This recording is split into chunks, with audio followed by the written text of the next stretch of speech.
everyone. This is Beyond Visual. I'm your host, Samantha Powell, and today we're joined with AVIXA's very own chair of our Diversity Council. We're so excited to have him, Frank Padikkala. Thank you so much for joining us.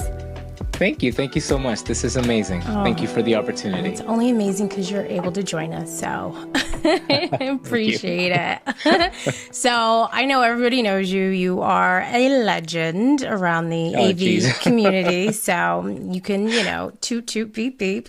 But why don't you still just tell us a little bit about yourself? Absolutely. So my name is Frank Padikkala. I am a senior technical sales engineer at Audinate, the creators of Dante. I'm also the chair of the AVIXA Diversity Council, and I have a lot of fun in the community, kind of bringing all these things together. So that's who I am. And you do a lot for the community, so we really appreciate all that you're doing there. I'm also part of that council, and you just do a lot of great work. So. Thank you. Keep up the good work, you and everybody there. So I know you. I think everybody in the AV industry knows you, but I want to know a little bit more about your background. Where were you born? And I just want to hear a little bit about your journey. Yeah. So my parents are from India, and it's interesting. It's a very unique question when I'm asked with who you are, right? I guess my best answer to that is that I'm evolving and I'm changing and I'm learning and I'm growing as an individual every passing day. So a lot of my childhood I spent in the Middle East and traveling a lot because that's what my dad did for his work. And it's interesting in that in all the countries that I've lived in, I've never really felt that I was a part of the place that I lived in. So I am both a product of India, America, the globe, if you want to call it that way. And I think I've been able to learn and absorb things from every culture that I've been a part of. But at the same time, knowing where I fit in has always been a very interesting question, right? Mm-hmm. And I never truly felt like I fit in anywhere. It's only as I grew up and I became older and I started working in the industry that I realized that and I say this a lot, it's not about fitting in.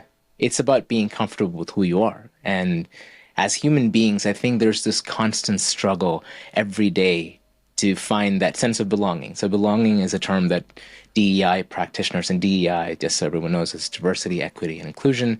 DEI practitioners use belonging as a term. Sometimes it's called DEIB to include belonging as a part of the conversation.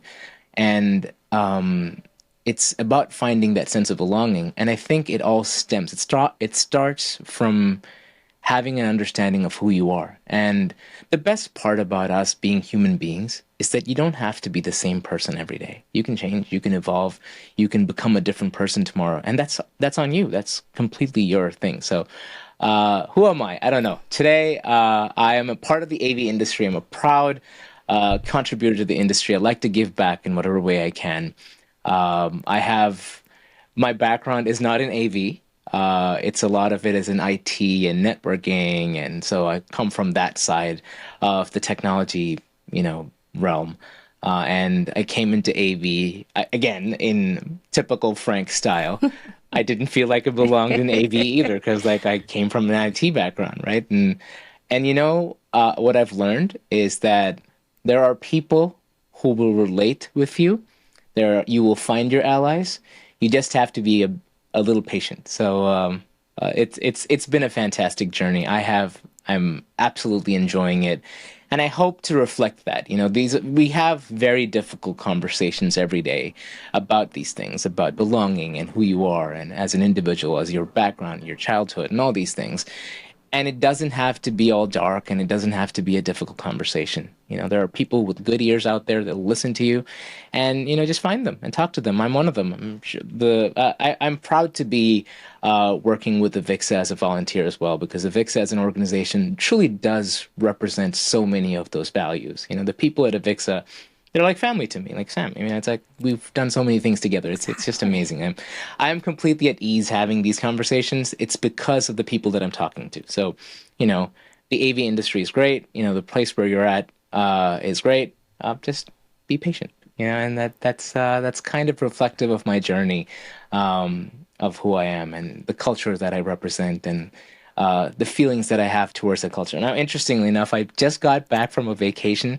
I went to India actually after 5, 6 years. And it was amazing. It's like Wow. I in the past. So this like I'd always be like, I can't stay there for more than 2 weeks. And it's just because Why though? You have to tell us why. so all right. So um, that's my country. That's my motherland, Yeah. right? But my upbringing was never in India. I never grew up in India. So a lot of it was in the Middle East and in the United States.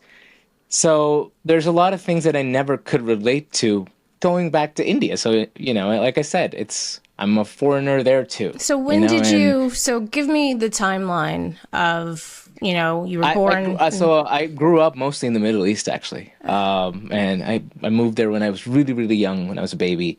And then that's where I was for a bulk of it. I went back to India, went back, and then came back to the Middle East, came to the US, came back to the Middle East. So there was a lot of moving around. So I've never really spent like a long period. Maybe in my teens, I spent a few years in India continuously, but outside of that, it was just mostly visiting India, going to the Middle East, being in the US, and it's just moving around a lot. I moved around a lot. I did. Right. And did you feel like when you were in those certain, regions or so, did you feel like in terms of belonging that, you would be judged? Like, Yeah, so it's interesting, right? The Middle Eastern community, for example, there's a large Indian community there. Like the Middle East is full of people who move from India and work there, but you don't really get to interact much with the local community, and so you're still within your own thing. So, are you in India? Technically, no, but are you still kind of connected to that? You see a lot of that in the U.S. too, right? So I, as an individual, I interact with everyone. But if I were to go back 2 generations of people from India who moved to the United States when they were younger, a bulk of their conversations and the bulk of their relationships are still very much within that community. So they never really get to interact with people who are local. So yes, they live in another country, but their interactions and the cultural, lifestyle is still very much. They try to recreate as much of, their home country as much as they can, right? So it's only as you go from first generation to second generation, as the generations of your kids, like my kids, for example, they will probably have much lesser of an understanding of what the Indian culture is than I do. Compared to what I have and what my parents have. So it's going to get lesser. The challenge for parents who have an immigrant background, who are not, and, in a country like the United States where actually everyone is an immigrant, it's just a matter of generations, right? Out of the indigenous population here. It's about how do you maintain that? How do you sustain your culture and still embrace the lifestyle of living in a country that is not the country of your ancestors? It's an interesting balance there.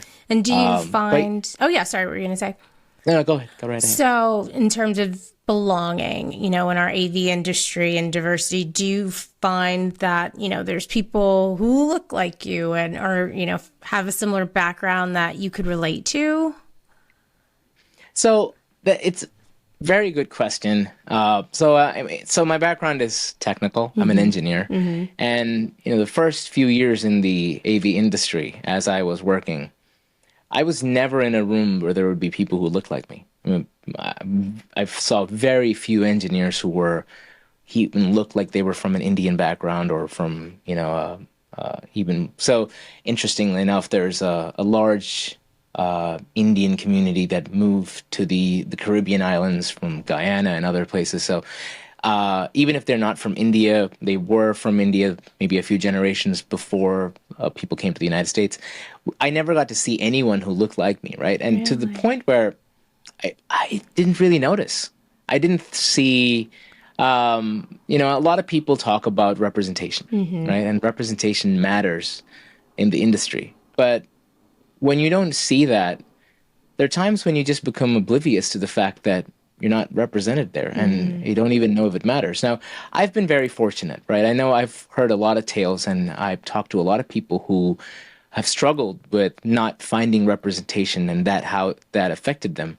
But I was fortunate in that the field that I was in, I was represented by the knowledge that I bring to the table, right? So I was diverse, not just from a cultural or racial background. I'm also diverse from a technical background. So being one of the experts in the group that knew IT and networking set me apart, right? So it gave me a sense of belonging in the sense that I was able to contribute to the actions of the company or the organizational objectives without having to, concern myself on the other aspects in which I didn't feel represented. It didn't really bother me. Mm-hmm. So the AV industry has progressed for sure.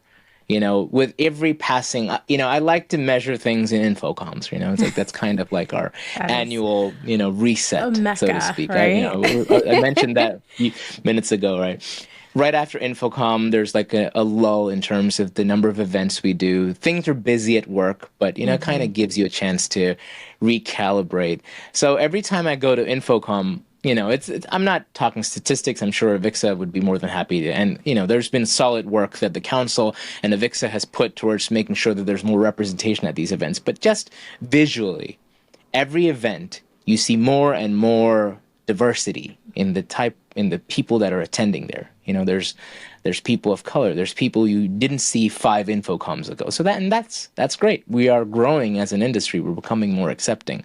I've always felt that the AV industry is very accepting because the biggest challenge with representation and belonging is finding a commonality. Why are we trying to do that? We're trying to find like common ground. That's really what it is, right? You don't want to be that odd person in a group. We have the commonality before we even get to the conversation because our love of technology, the fact that we create experiences, that kind of unites us. So that we have that. So we're privileged in that people who come into the AV industry, you already have one box checked in that there's something common between you and whoever that is. The next step is obviously making sure that there's representation and people are accepted and people can feel welcome to the industry. Absolutely. And as a newbie to this industry, I can completely attest to what you were saying. Infocom is just overwhelming for the first time, going, Yes. And just being in the industry and, not necessarily knowing all of the right terminology and what Yes. this acronym means. But, it's such a warm and embracing industry, and everyone that I've got the pleasure to meet in our industry has just been so warm and just so knowledgeable and just helpful and happy to introduce you to so and so. So it's really been eye-opening, and it's obviously it's a really great industry to be in. And you had mentioned at Infocom, you do a lot, we'll say. I see you everywhere. You're on panels, every day, doing things with AVIXA TV, which we always appreciate. And it's great to have you, and your representation on those stages. What advice would you give someone who, maybe just be entering into the industry or has been there for a while, but doesn't feel like they've gotten that opportunity to have that representation, to have their thoughts presented on a stage at an Infocom or even on webinars or anything like that?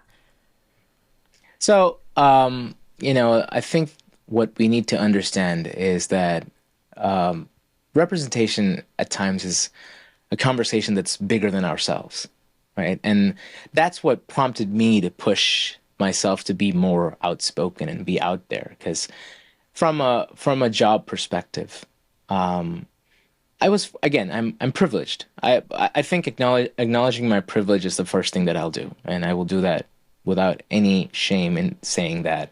I've never had the problem where I'd have to speak up or make sure that my voice was heard. It was heard. I'm privileged like that.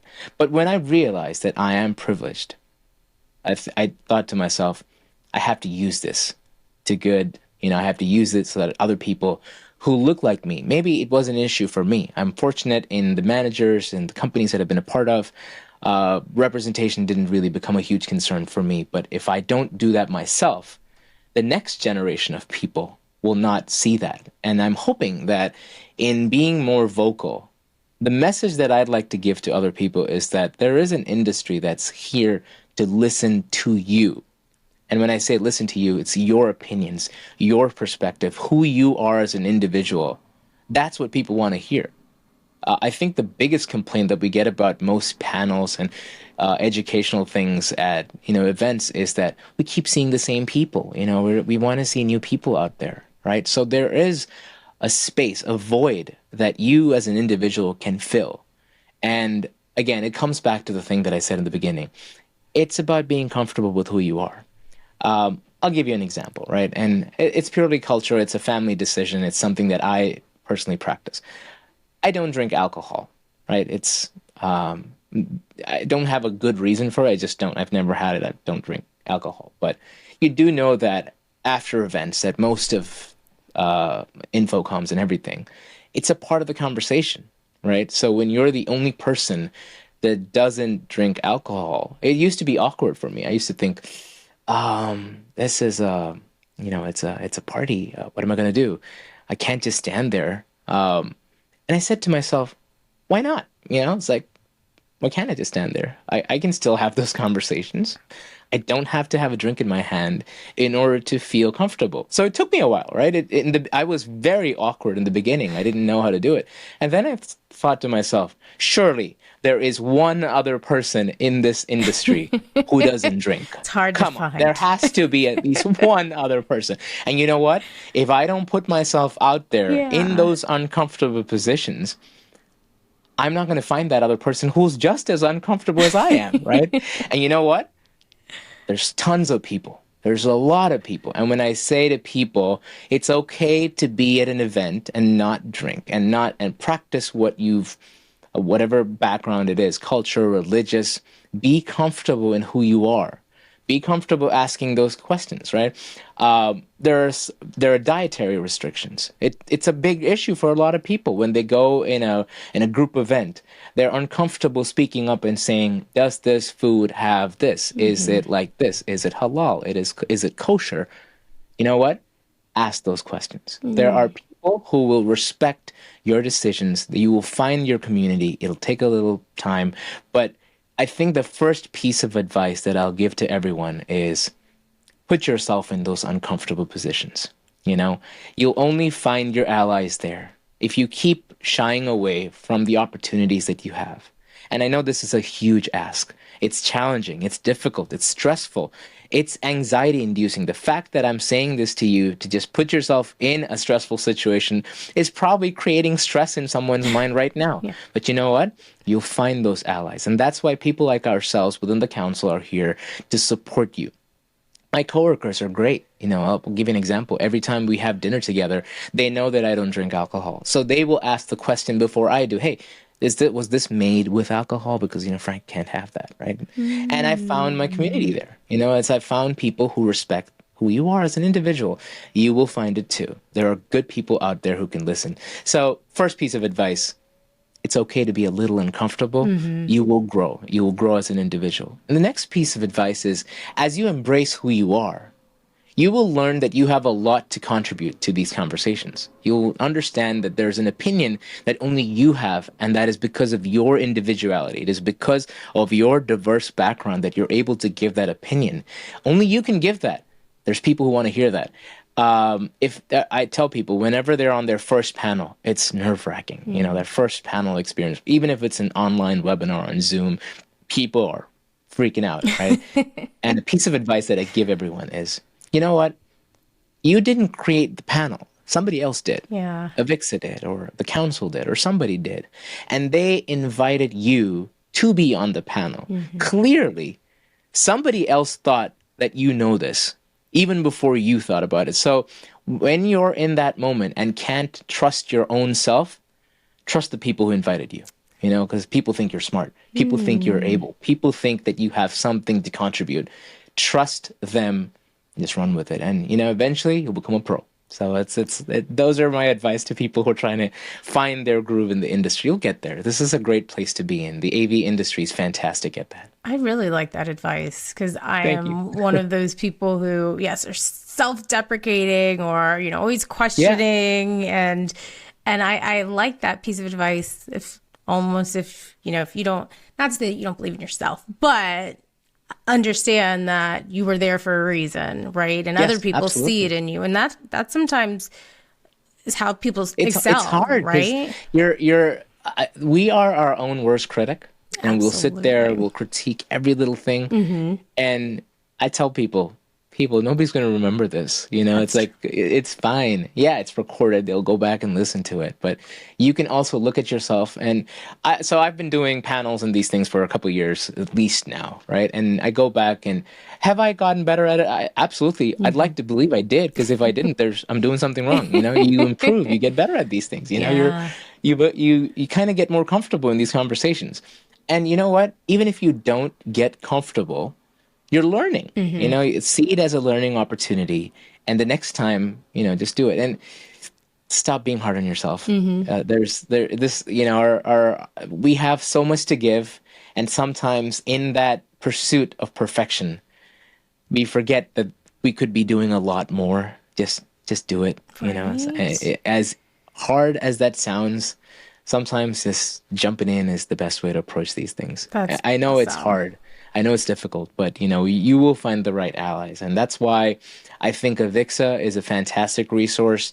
The volunteer groups all have this. It's when you come and start volunteering, you are working with a group of people who are otherwise strangers to you, and you learn from them, you hear from them, and you just learn and just get better at it. That's why it's important to kind of push yourself every day and find that comfort level and push that boundary a little bit every day. It doesn't have to happen all overnight. You have time, you'll get better at it. So please do it. The industry wants you. It's a great place to be in, as I keep saying throughout this. You're always so inspiring. I love talking with you. Thank you. I always feel like, oh my gosh, like I just had what do you It's what I've learned. Oh my It's like it's goodness. how I did it myself, and Yeah. that's I'm why I want to share the story. I'm waiting for the master class. So can we, I don't know how much time you have, on the side, but if you can start working on that, I will sign up for it. Sign me up. I will listen Thank to you. it every day. But you are so positive and inspirational. And I think a lot of people love hearing what you have to say. And you have a really lots of good advice, and it's always coming from a really great place. As you're so inspiring to others, I wanted to know who inspired you growing up. Did you have any mentors, or do you currently have any mentors, or anyone like that in your life? So I'm going to give the most cliched immigrant response ever. It's like I'm sure like every person who's an immigrant has probably said this. And I'm not saying it's made up, it's the truth. Okay. My mom is easily my most inspirational person. She was always a very hardworking person, and she struggled and she pushed through, and her own physical self. I look at her even today. She's gotten older. She had Has a rough she? couple months. Say Women, again. we Yeah, don't yeah, get good point. older. Yeah, We yeah, get it's better. true. We get It's true. better. And I look at her, and I'm like, I still can't do that. My goodness, I don't have the energy that you do. I'd like to think that I shouldn't I have more energy than you, but I don't. And I will shamelessly admit to my mom, I can't do that. It's like I can't. I'm not you.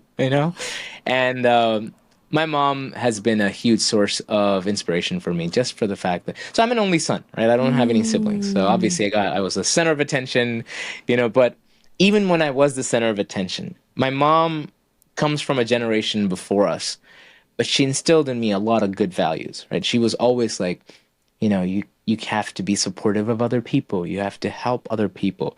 If there's somebody who's quiet, you have to make sure that their voice is heard.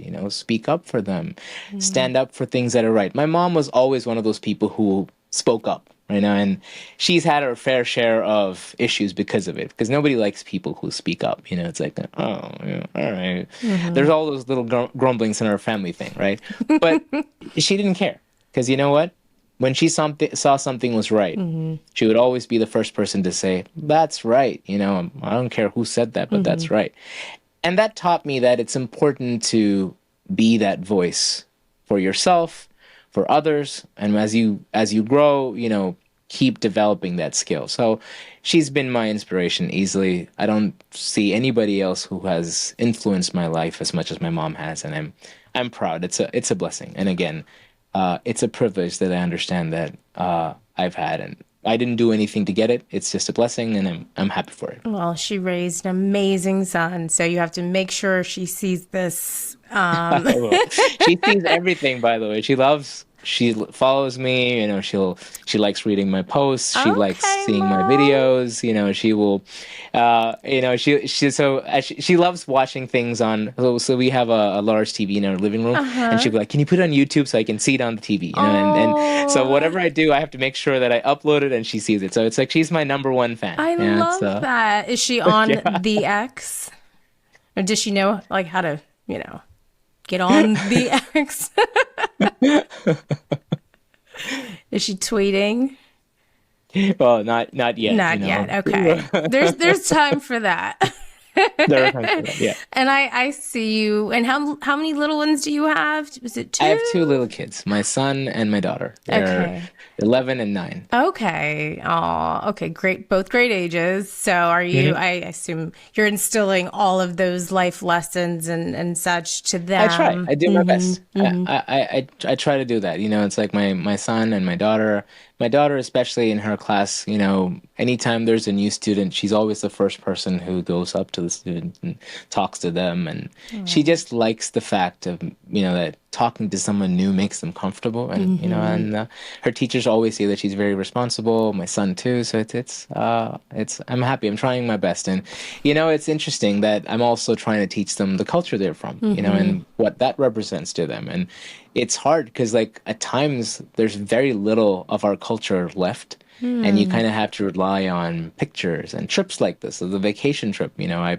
showed them around. So this is where I used to do this, or this is the place where I played this sport or that sport, or this is how people do it here. And, it's just, it was a shock for them in the beginning, but they loved it there. I can easily see them spending months if they had the opportunity, because it's a very different culture. They love the food, so that's a start. And I always like to say that food is sometimes that bridge between cultures.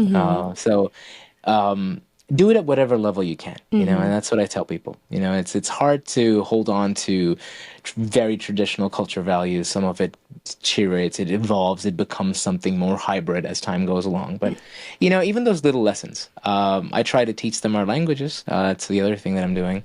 I do speak at least, I'm fluent in 2 or 3 different Indian languages, and I can speak at least 5 of them. Wow. I try to make sure that they at least understand that there are languages beyond English, and little things. It's not about giving them a whole download, but every day is a lesson. So I try to do that. That's amazing. And the holiday season is around the corner. Yes. So I know you're probably getting ready for that. So what is that? Is that a time that you can also continue to bring back some of those traditions in your culture? And if so, what's in store? Yeah. So Thanksgiving is it's absolutely our favorite time of the year. The kids love Thanksgiving. Our Thanksgiving is very, very traditional. We don't have any cultural influences on there. Although, the last couple of years we've tried to add at least a few Indian dishes to, our Thanksgiving spread. But it's of course there's a turkey. So, I'm a ham girl. So I will say this, and I think I've said this on some of our food events with the Diversity Council. I'm not a huge fan of turkey. Please don't cancel me for that. But Same here. I'm here with you. We're in it together, Frank.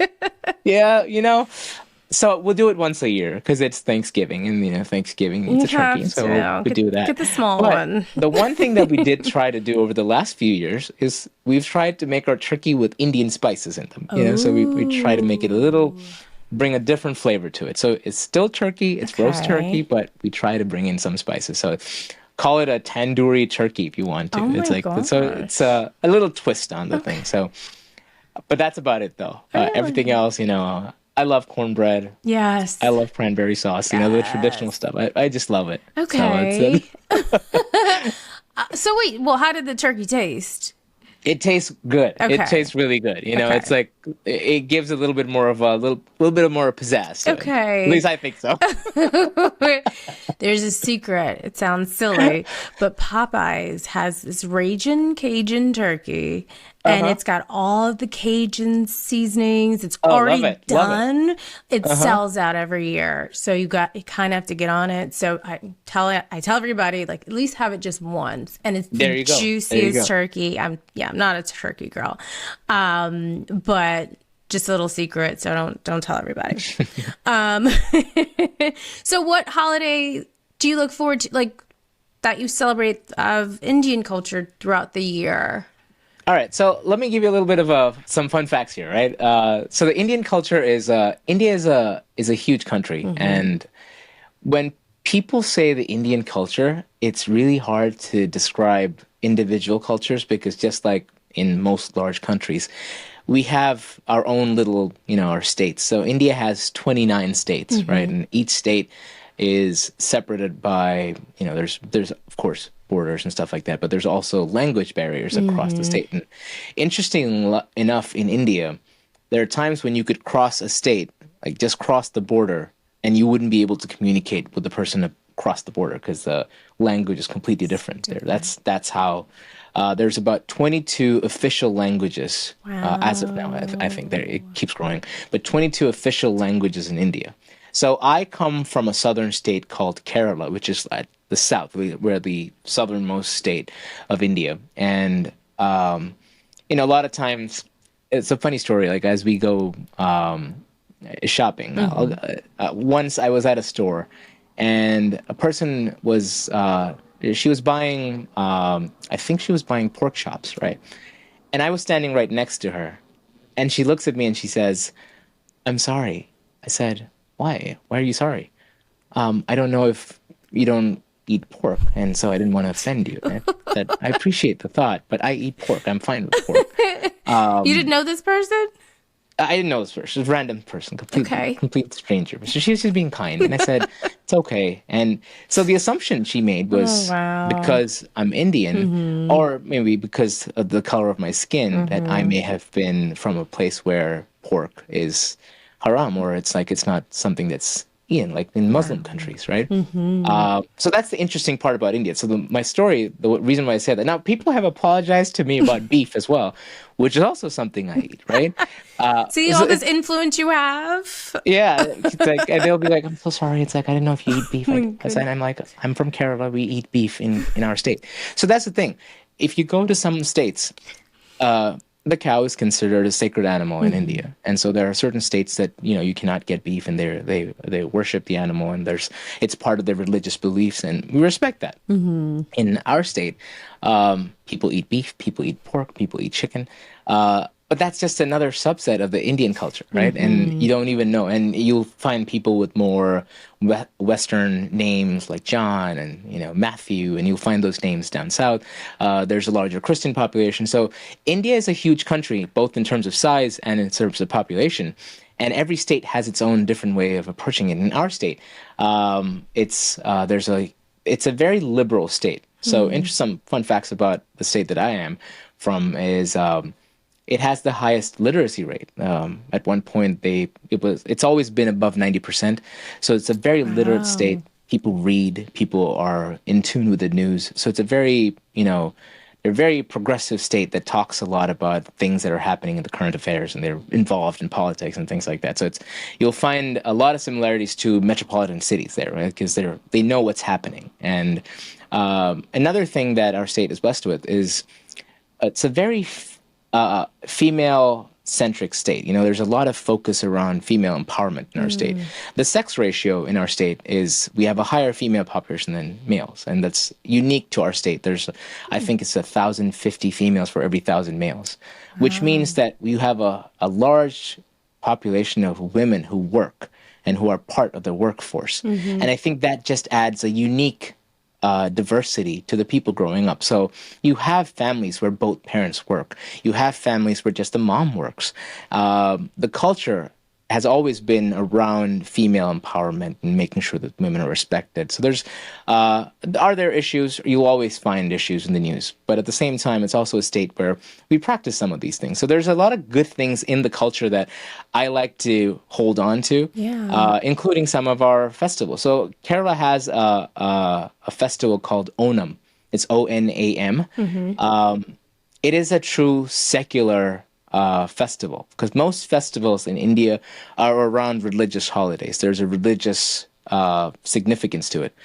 This festival, its roots are in Hindu mythology. There's stories from the Hindu religion that influenced the whole festival, but it is truly celebrated by everyone. There's no religion there. Everybody comes together for events like that, and that's actually one of those things. So if somebody's listening to this and you have a Kerala restaurant in the city that you're in, please go there during the months of August or September. That's typically when the celebration happens, and ask for an Onam meal.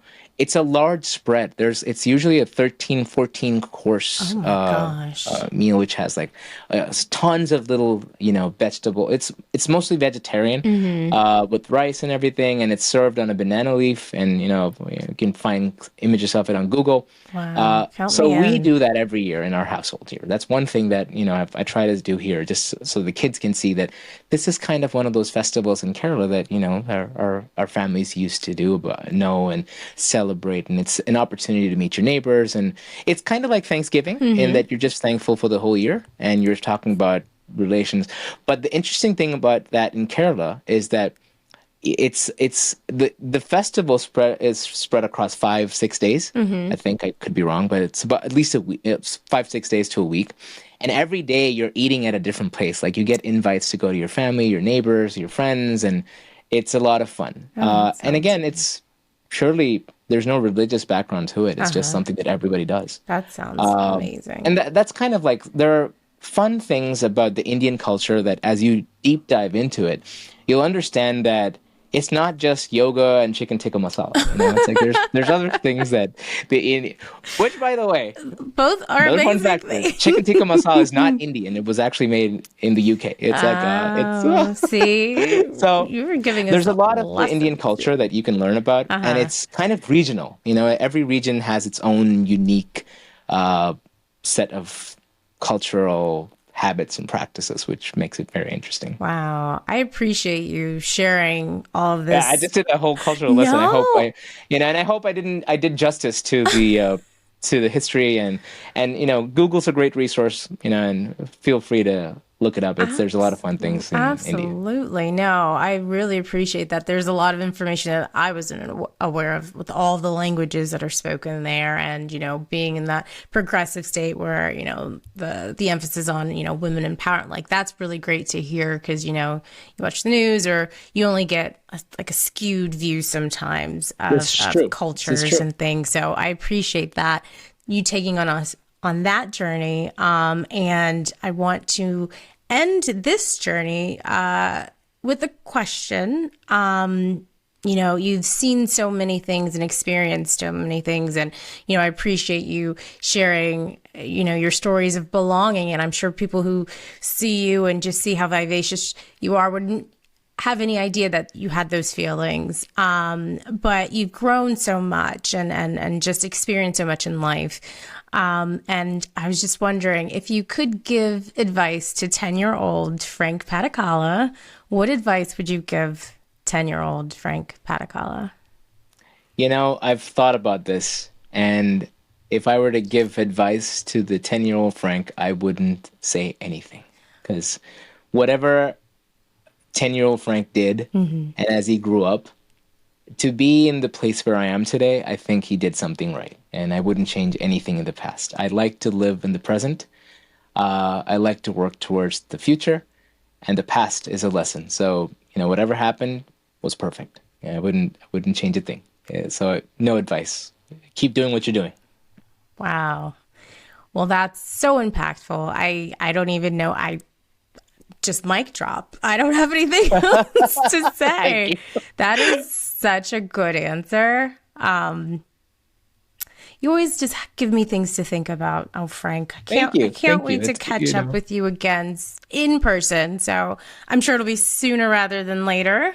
I hope so. Oh, I hope so. Absolutely. Well, I really appreciate you joining me on this. And I know there's great things to come from you. So we're just going to be on the lookout on the X and everything that you're doing with the Diversity Council. So keep up the great work. And I really appreciate it.